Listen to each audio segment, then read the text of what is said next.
84-85వ సంవత్సరంలో ఇక్కడ విద్యను అభ్యసించినటువంటి ఇక్కడ ఉన్నటువంటి వీరందరూ కూడా మరి ఎంతో చక్కగా విద్యను అభ్యసించి వివిధమైనటువంటి స్థానాల్లో మరి అభివృద్ధి చెంది మరి 35 సంవత్సరాల క్రిందట ఇక్కడ చదివి మరి ఈ పాఠశాలను మర్చిపోకుండా మరలా వారందరూ ఇక్కడ ఏకంగా వచ్చి ఇక్కడున్నటువంటి పిల్లలకు విద్యార్థులకు మరి చేయూతనివ్వాలని సత్సంకల్పంతో వచ్చినటువంటి ఈ విద్యార్థులందరినీ కూడా అభినందిస్తూ ఉన్నాను. ఈ యొక్క విద్యాలయానికే కాకుండా మరి వారి యొక్క కుటుంబాలతో ఉన్నటువంటి వారు వారి కుటుంబాలకి వారి పిల్లలకు కూడా ఆదర్శంగా ఉంటూ ఉన్నారు.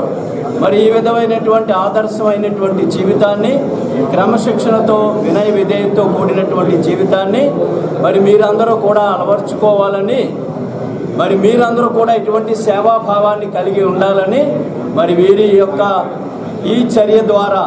మీరందరూ కూడా నేర్చుకోవాలని నేను కోరుకుంటూ ఉన్నాను. సెయింట్ పీటర్స్ హై స్కూల్ పూర్వ విద్యార్థుల ఆత్మీయ సమ్మేళనం 1984-85 సంవత్సరంలో ఈ స్కూల్లో చదువుకున్నాము.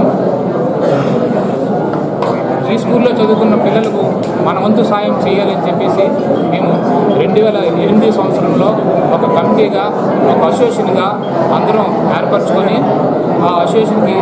నన్ను అధ్యక్షుడిగా, పాలంకి రమేష్ గారిని సెక్రటరీగా,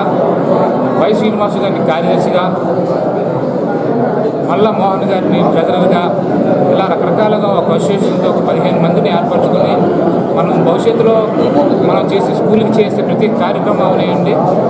మనలో చదువుకున్న మన పిల్లలకు కానీ మన ఫ్యామిలీ మెంబర్స్ మన తోటి విద్యార్థులకు ఎవరైనా అవసరమైతే కనుక ఏదైనా సాయం చేసి తీసుకుని ఒక అసోసియేషన్ ఏర్పాటు చేసుకున్నాము. ఆ విధంగా స్కూల్కి కావాల్సినటువంటి రేకుల షెడ్ అయితేనండి, ఫ్లోరింగ్ అయితేనేవ్వండి, వాటర్ ప్యూరిఫైర్ వాటర్ ఏర్పాటు చేయడం అయితే కానివ్వండి, ఈరోజు పిల్లలకు కావాల్సిన 10వ తరగతి స్టడీ మెటీరియల్ ఏదైతే ఉందో 110 మంది పిల్లలకి ఉచితంగా మనం ఇవ్వడం వల్ల వాళ్ళు భవిష్యత్తు కూడా అలాగే ఆనందంగా ఉంటుందని భావించి మీ అందరూ కూడా ఒక నెల రోజులుగా సమావేశం ఏర్పాటు చేసుకొని ఎవరికి కావాల్సిన ఎవరికి తోచిన విధంగా వాళ్ళ ఆర్థిక సాయం